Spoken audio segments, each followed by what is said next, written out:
What's up, MET fam? Today we have a special guest and a special episode for you guys. It's with none other than Jersey's own Jon Wigfall.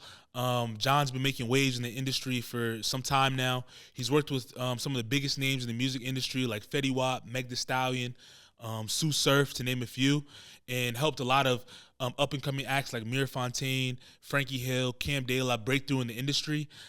This episode was very good. A lot of gems were dropped. We discussed everything from artists breaking through in the industry, how to market yourself, the ever-changing landscape of the music industry with social media, and even ways to break through if you're trying to be a music exec and break through an artist. So if this is something that interests you, which I think it will, make sure you click that big subscribe button, because the more you guys subscribe, the more you guys leave comments, it helps this podcast grow. We can get bigger and better guests. And if you're listening to us on Apple, Spotify, Audio Mac, leave a review, leave a comment, and give us a follow. But let's jump into today's episode. It's a great one. You don't want to miss it. Let's get into it. God, is that the Faces of the Future? Welcome to an all new episode of the Faces of the Future podcast. It's your boy Mills. I'm sitting here in the compound. We got Jon Wigfall in the building today. How you doing today, bro? Man, I'm good. How you living, man? I'm living good, man. Can't complain. How's your day been going so far? Good. Just been running around Philly. Looking forward to this. Nah, I feel you. So when I have guests on, I always tell them like the first time I ever met them or came across them. So it might have been, I don't know if it was 2018 or 2019. I had just moved back from Colorado. We had came up to Newark. Me and my boy Moose. We came up to Mir Fontaine's it was an album release party at the time. I forget which project it was, but it was the one with the baby on it. Okay. Who's what? Oh, okay. So yeah, we did one by Rutgers or what was that? It was New Brunswick, I think it was. New Brunswick. Yeah. Right. So we did it at I think it was like a record shop. Yeah, it was a record shop. Yep. Got it. Okay. Yeah, that's the first time I had come across you. So at that time in your career, like, what were you doing? Were you just getting started? Were you already like seasoned in it? What were you doing at that point in your career? Yeah. Wow. That's it was an interesting time. I think that was 2018 maybe, 2019 maybe. Semi-seasoned. That was maybe Mir's, I don't know, maybe fourth or something like that project. And that was kind of a point where I felt like I was starting to understand the music business a bit more, and Mir being partnered with Empire at that time, we had a bit of a budget to work with, and we had a little bit more resources than we ever had before, which is, how we were able to even get the baby feature. Right. Yeah, man. I mean, it was a grind. It was definitely very, very busy at that time.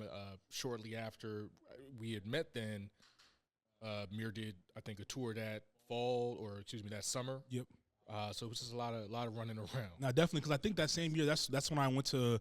That might be the first time I seen him and Franky Hill perform. I think you guys performed at what's the venue above? Was it the Foundry? The Foundry. I think that. Was that the same year, or was that a different year? I think that might have been a different year. We've done a couple of shows with Mir and Franky together. Yeah.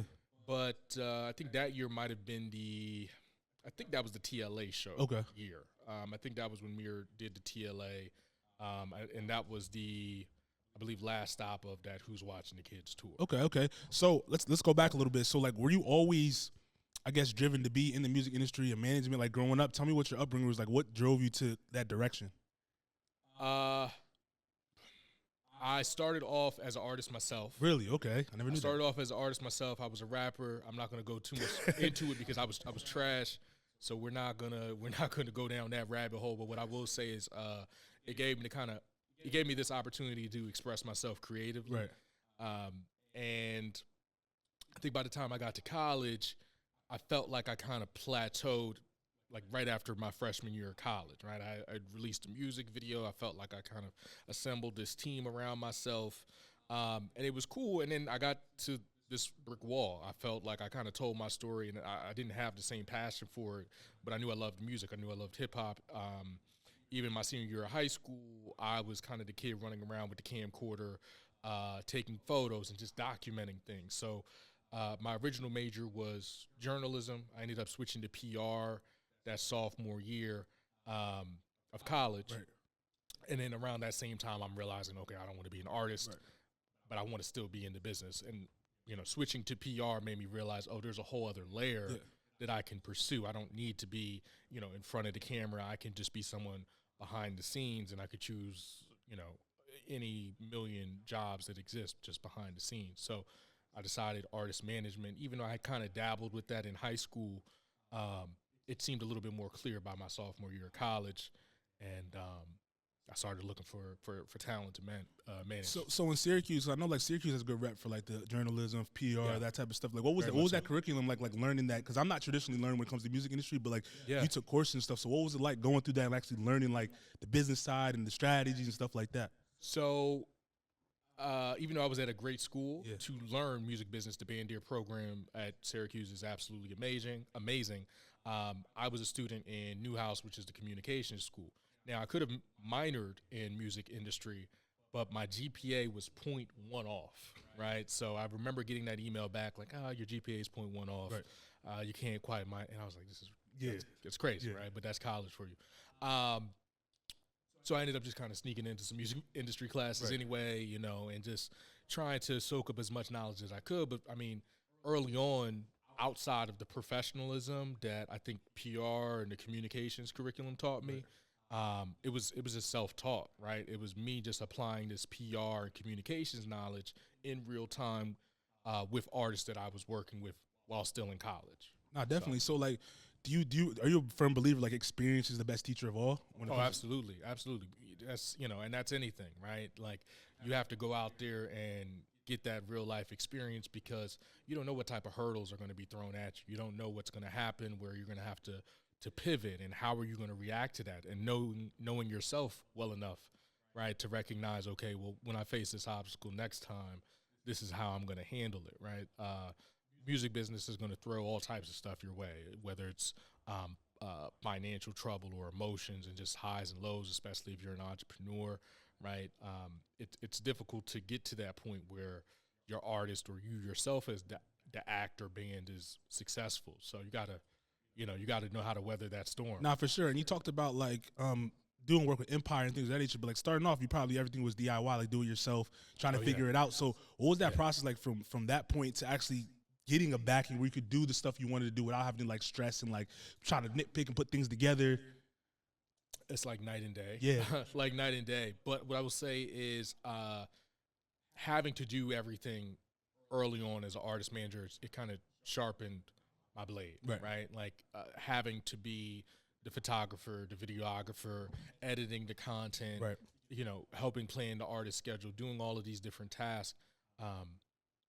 It can be overwhelming, but it taught me so many skills that I'm actually, ironically, I'm circling back to now just doing content for myself, right? And I'm sure you guys can, you know, relate to wearing several different hats. 100%, right?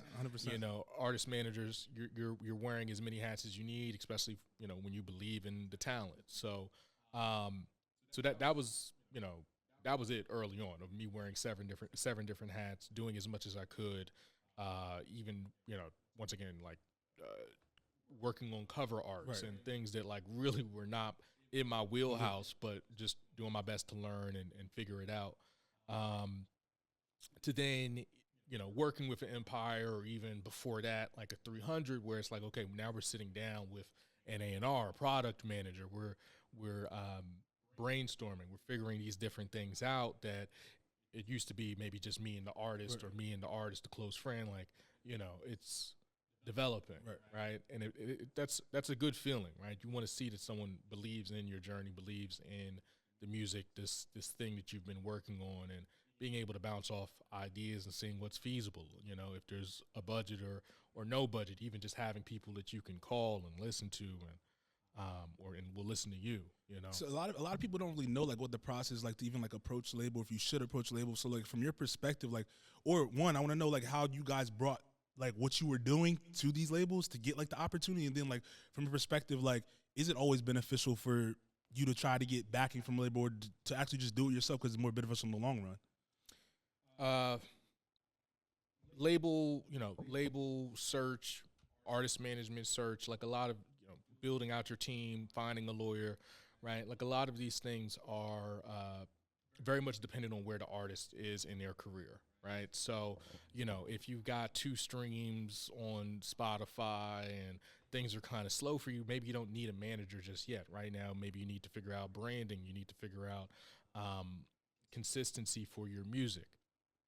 I think that develops and happens kind of over time. You don't have to rush this label search. For us, working early on with Mir, it kind of just fell into our lap, right? Like he dropped a project in 2016, and about 3 weeks later, he's trending on Spotify global charts, right? We didn't have a crazy marketing strategy, but just the organic momentum that we had developed locally, right? So because of that, charting on Spotify and, us just, grinding it out, right? We started to get calls, right? And at that point, when you're getting calls, you're doing something right. And it's totally up to you whether to say, hey, I want to continue doing this independently, or I want to, pick up some of these calls and see, what the potential is. But I think it all depends on, where the artist is at, right? These labels, these, even down to your booking agents, right? They want to see momentum. They want to see that you have a product that's moving, that people are in demand of, and there's some momentum, behind you. What does that mean? Like when you say like they want to see your products move, do they want to see like units that are moved, or like when it comes to that type of stuff? Or Well, right. So music isn't so much of a physical product anymore, right?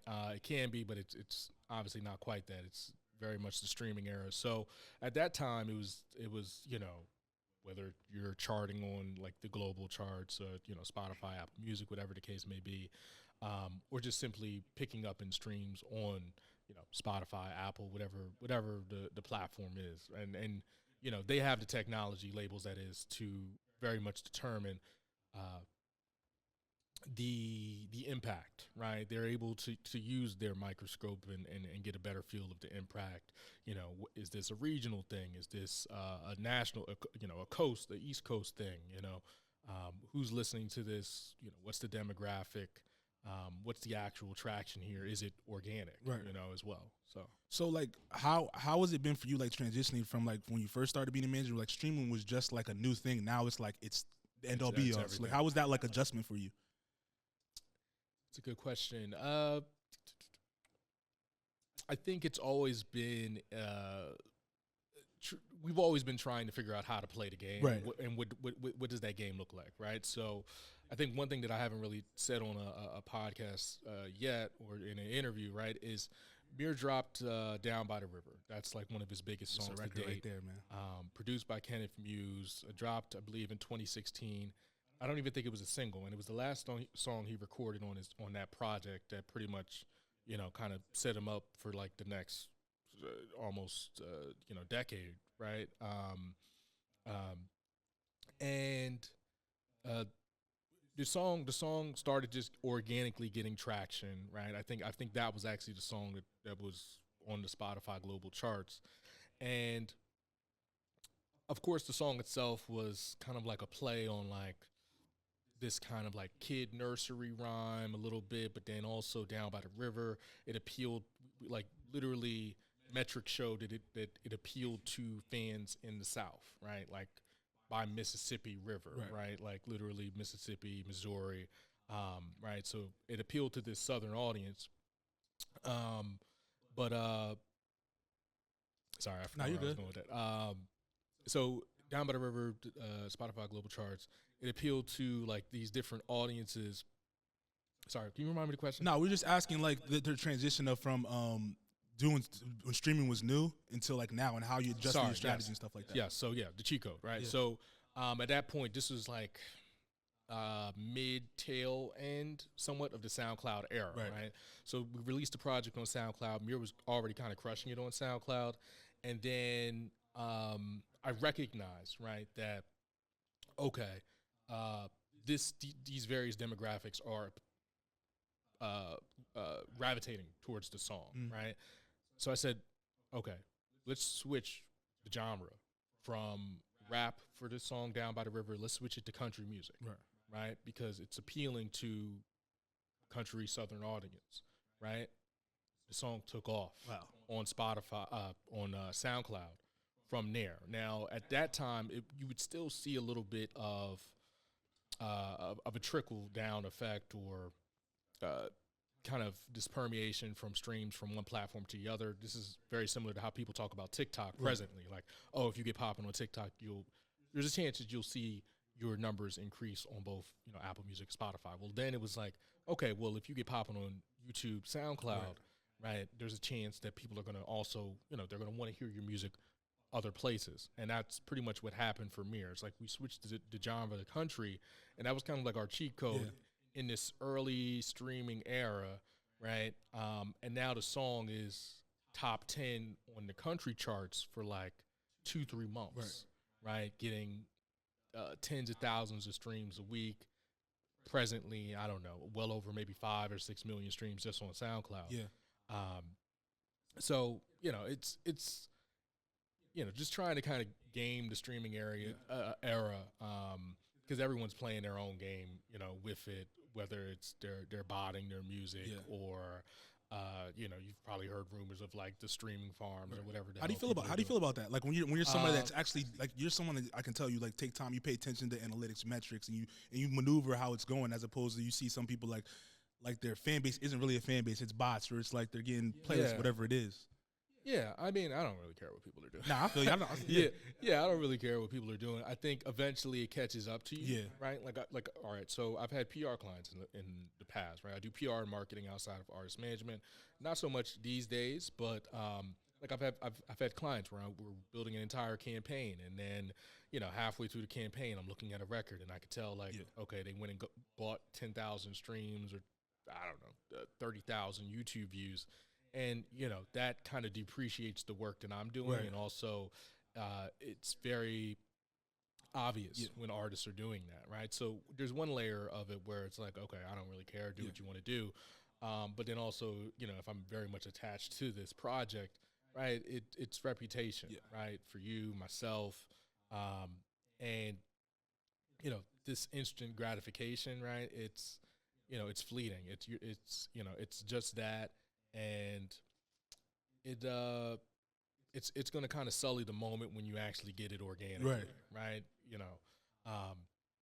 So you gotta keep working for it, in my opinion. No, definitely. So you're seeing success while you're managing Mir and things of that nature. Like, how long before it's like, all right, I want to bring on more clientele? Like, when did that start? In terms of like managing, because you manage a few different artists, or you have like, when was that moment? Like, all right, I know I can expand now because I know this is working. I can go to someone else. Pretty quickly. I mean, the first 2 acts that I was really managing seriously was Mir and then Def Bananas, which was a group from Cherry Hill, Pennsauken, New Jersey. 3 guys, one of which Kam Dela I still work with to this day. But I mean, that's kind of always been my strategy as a manager, and I never wanted to overwhelm myself either. Right? Like I want to make sure the artists that I'm working with feel that they can rely on me, right? I don't want them to feel like they're just signed to a label that has 30,000 other acts, right? And they're just another 20% that I'm receiving or whatever, But I started working with Mir. That started to pick up, and then I started working with Def Bananas shortly after, and they were more kind of alternative hip hop, whereas Mir was at that time a little bit more on the conscious end. So it was refreshing, right? It allowed me to use momentum from one act to, add it to the other, or pour that gasoline to a different flame. But also, this is an entirely, different project, right? It doesn't feel like I'm working, the same thing, and that's something I've always been a fan of is. Having these different projects, these different artists that I'm working with, and nothing really feeling like it's the same thing. It's not repetitive, right? The campaign or ideas that I present to one person doesn't necessarily apply to the other. So. No, definitely. And then I'm from South Jersey too, so like, tell me a little about what are your thoughts on like the South Jersey music scene? I feel like there's a lot of talent, but a lot of talent doesn't get as much recognition as I think it deserves. Like, what's your stance on that? Like, I know you work with a lot of South Jersey talent too as well. It's interesting. I remember talking with a couple of people years ago, and they were saying that, like, South Jersey didn't really have a scene until Mir. And for me, that was always a bit jarring because sometimes you don't realize what you're doing in real time, right? And of course, not trying to toot my own horn or whatever. Nah, I gotta give yourself flowers, man. But it was a little jarring to hear that, and you look back on it and it's pretty true. But I think South Jersey, tri-state area, I mean, definitely New York, right? Philly, absolutely, right? There's a lot of the crabs in the barrel mentality on the music side, and definitely from the music side, right? It's you need this cosign from LA or this big industry execs, right? You got to get signed. We need to see you, on the blogs. We gotta know that you're popping before we press play on that album, right? So a little bit backwards, but it's been like that for a long time. The cosign has always been important, but there's so many talented artists of all genres. I mean, even me teaching at Rowan and Glassboro, a little further south than Camden and Pensacola and Cherry Hill area, but there's countless bands and artists and musicians, that are aspiring to be, the next big thing just on campus, right? It's all about building community, right? We have these kind of smaller communities, right? There was the South Side movement, and then the Glassboro scene is its own thing, and then New Jersey has its own issues just in terms of, is Central Jersey a thing? Is Central Jersey a thing? I believe so. I believe so, but it's like it's not really spoken about, right? Like, but like it's South Jersey versus North Jersey, and North versus South, and like it's difficult. It's difficult to connect the dots, and regardless of where you're at, for the most part, like to connect these dots and really get these people around you to believe in what you're doing and want to work together and say, hey, we would get there so much faster if we were to work as one. 100%. Right? So that's always a challenge, right? And I think we were able to a lot of people were able to kind of put their egos aside some years ago to kind of help push Mir a bit further, to help push Ish and Kev and Shakia and so many different acts, and then a bit later Franky and then Cam, and there's like so many individuals, Don B and so on and so forth. It's still difficult to be consistent in that regard. No, definitely.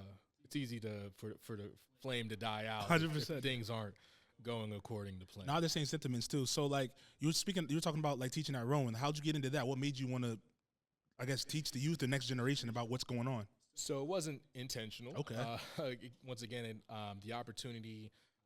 I was definitely blessed with the opportunity. A good friend of mine, Carl Folks, who works with Blast, he was formerly at Rowan, and I think pretty much on his way out, another professor there was also leaving. I forget her name, but she was doing PR for Adele and DJ Khaled. Like, she had better things going on, respectfully. So, but that happens especially in the music department. It's like, most people have one foot in and one foot, out. So they were both leaving around the same time.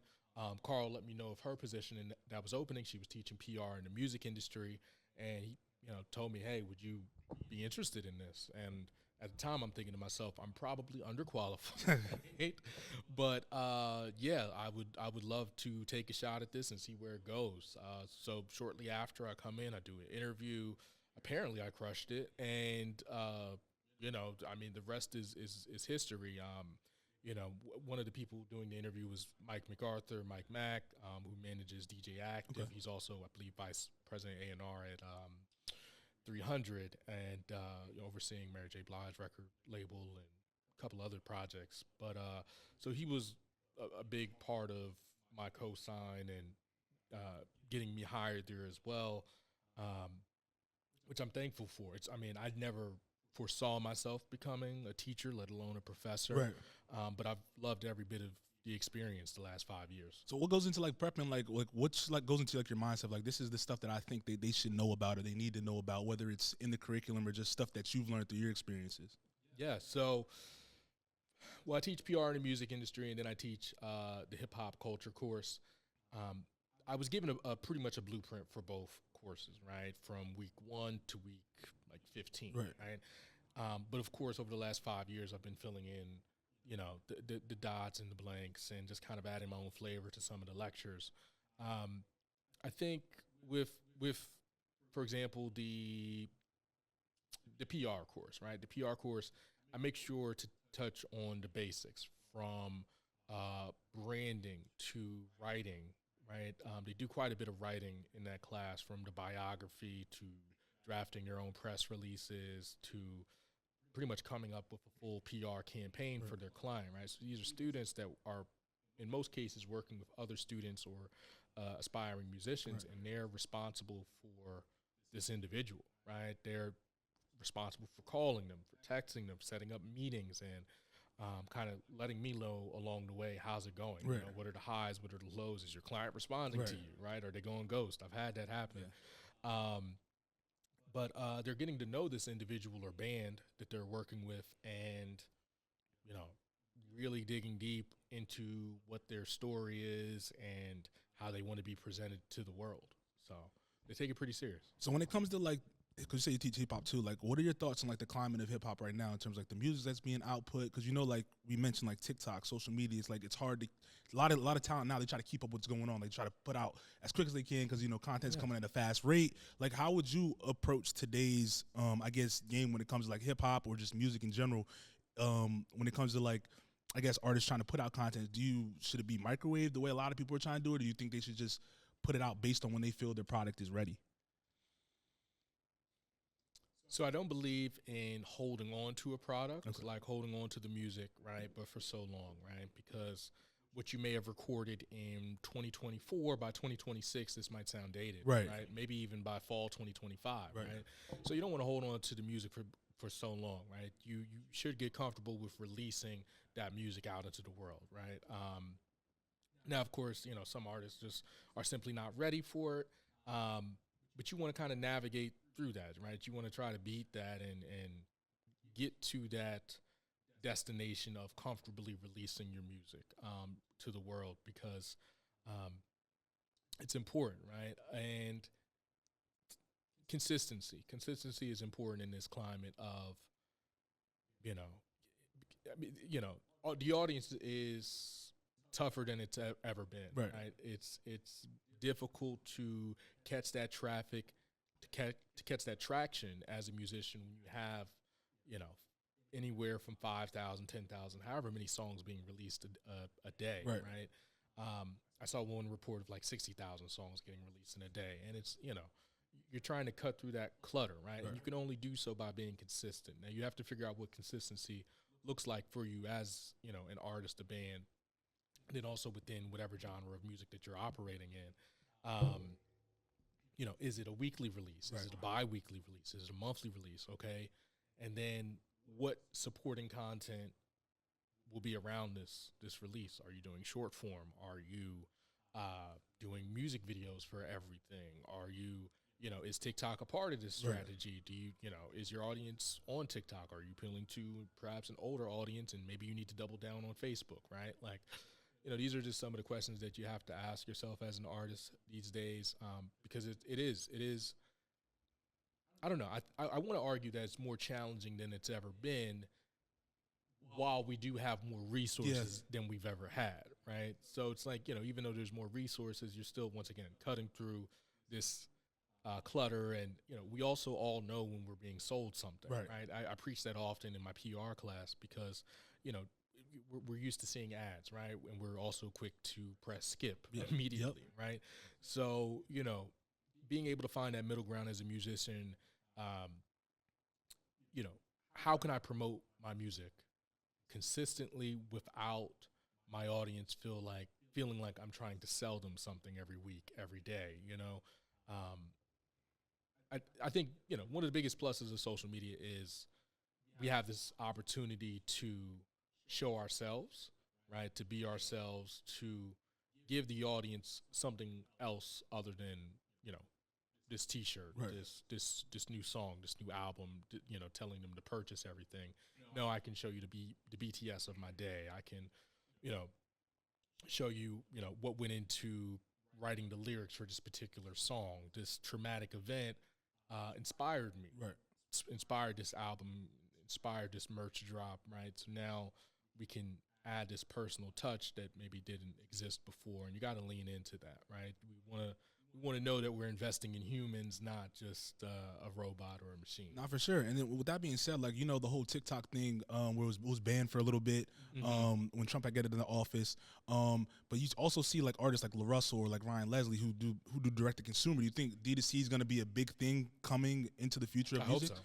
Yeah, I hope so. I think that's one of the wisest choices an artist can make.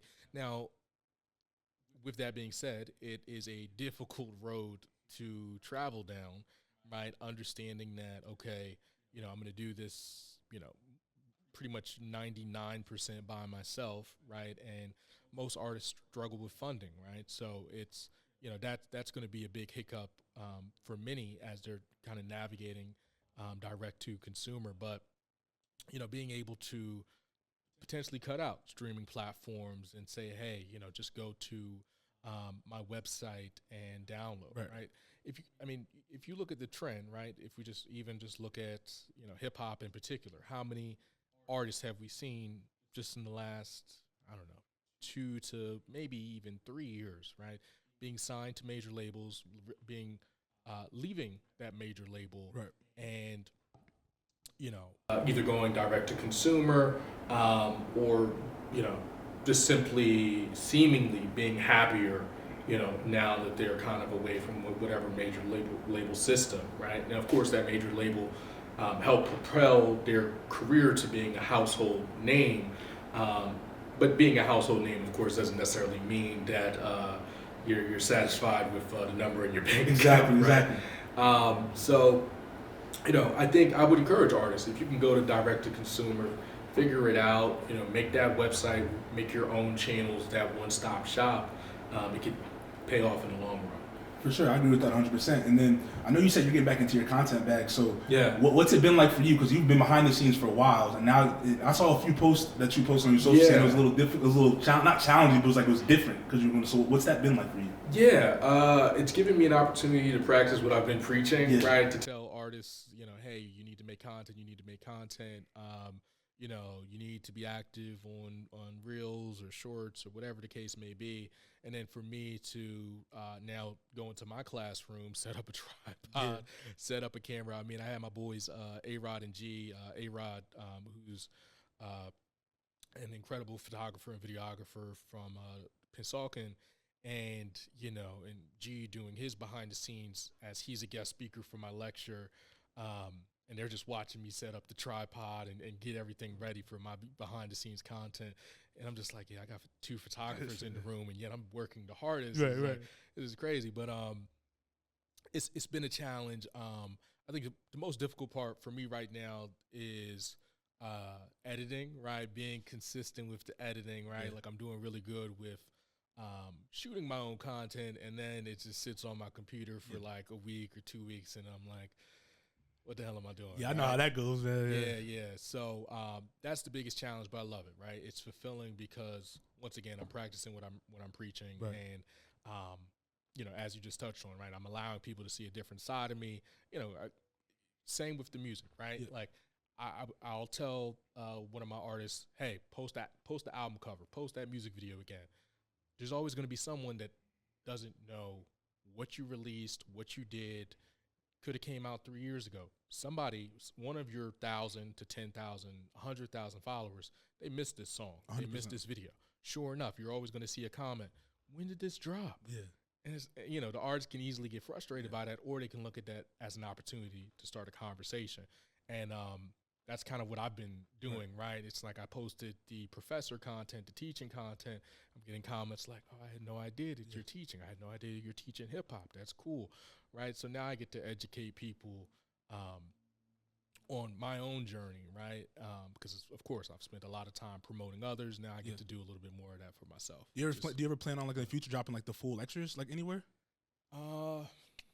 I think that would be super interesting. I think so. So what I've been doing now is I've been doing more current events. Okay. Right. So, last year, right, I spent quite a bit of time talking about Drake Kendrick. Right.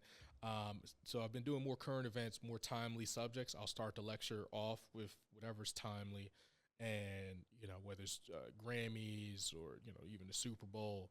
Right, and I'll record that, and then I'll transition into whatever the actual lecture is for today.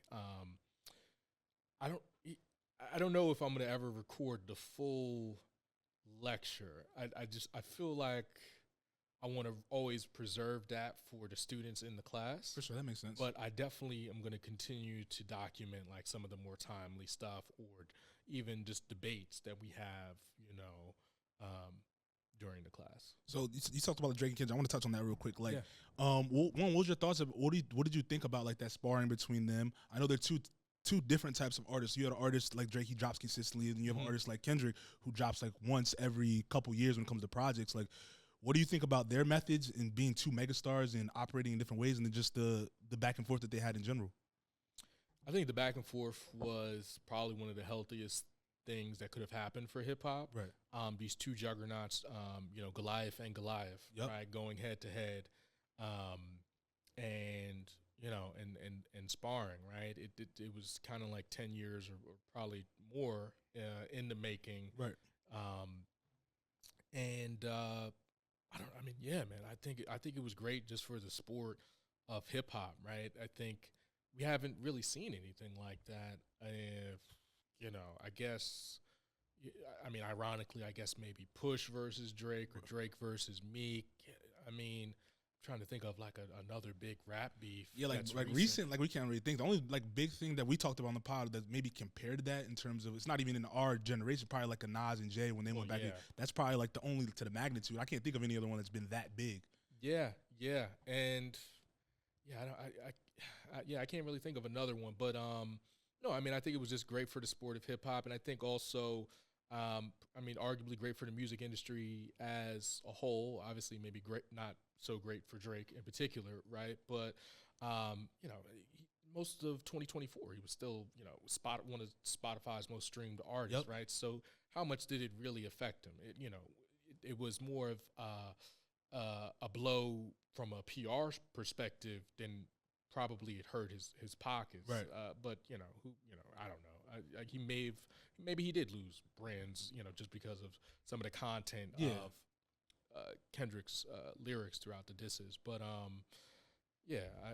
think rap beefs is something I love to cover in the class, and my students, they definitely have a good time, like kind of going over the whole Kendrick and Drake thing, even like dissecting the Super Bowl performance and what does this mean? What does that mean? And from a PR perspective, do you think it was a good idea for Cole not to engage in the just from your PR standpoint? What do you think about that? I think at first, as a fan of hip hop, I, like many other people, were a little disappointed for him backing down. I would have loved for it to be this kind of Wild West showdown where everybody's just aiming at everybody, or like the Spider-Man meme.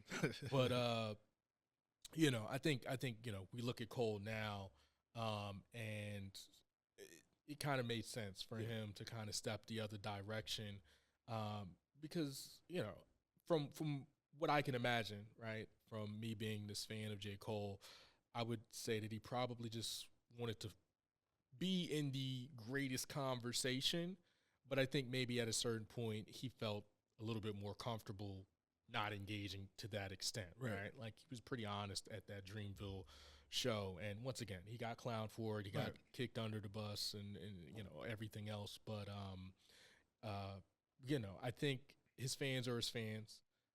He's accomplished so much. And, back to direct to consumer, right? He's pretty much doing that exact now. And I believe Cole is independent now, right? So he's doing exactly that. The song Clouds that he just dropped, that was direct to consumer. He released his podcast I believe, on the website, a bunch of episodes with his manager.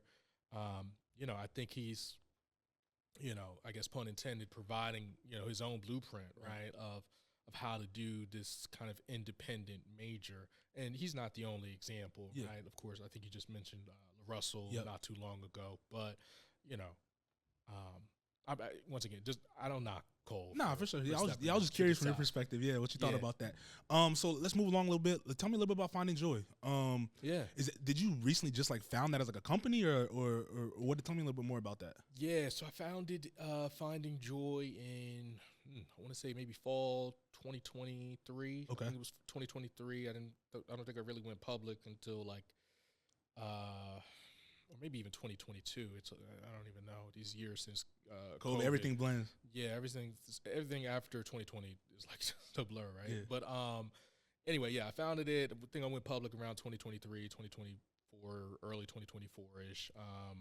And the purpose or the meaning behind it was kind of this own internal pursuit of happiness that I've been on, right? And also just my experience working with countless artists, right? Trying to navigate through this chaotic industry, wanting happiness, wanting joy for themselves, and it just not being an easy route, right? That pursuit of happiness. And so I wanted to create a management company that felt less like a company and more like a community. I want to provide various resources to artists, kind of taking a page out of Love Renaissance, providing therapy and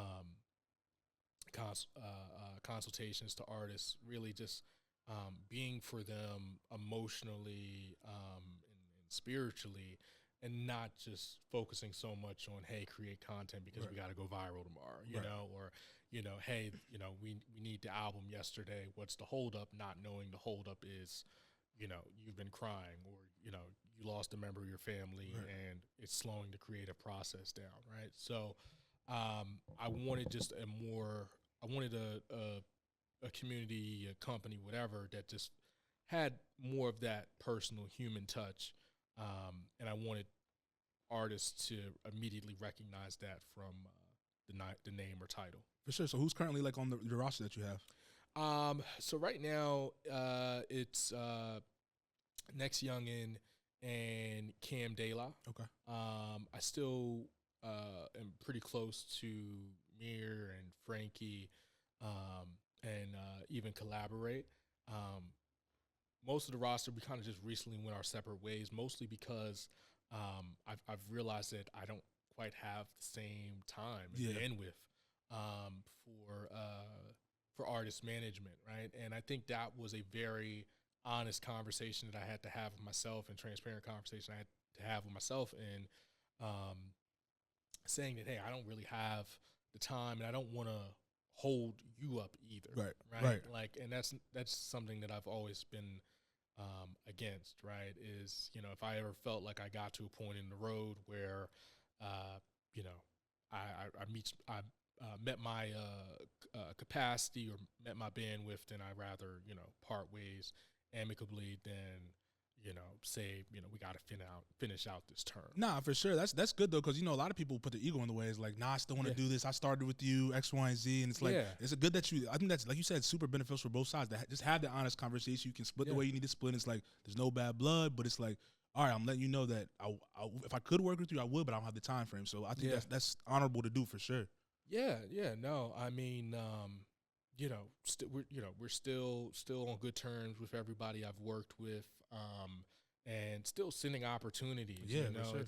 It's just, you know, I don't want to currently be responsible. You know, I'm not your current go-to, right? But I'm always a shoulder and to lean on, and someone you can call when you know need help, or even just feedback. 100%. So what can we expect from you in the future, man? Like when it comes to whether it's PR or it's managing, marketing, or even maybe potentially starting your own label in the future, what can we expect from you? Yeah, I don't see myself starting my own label, you know.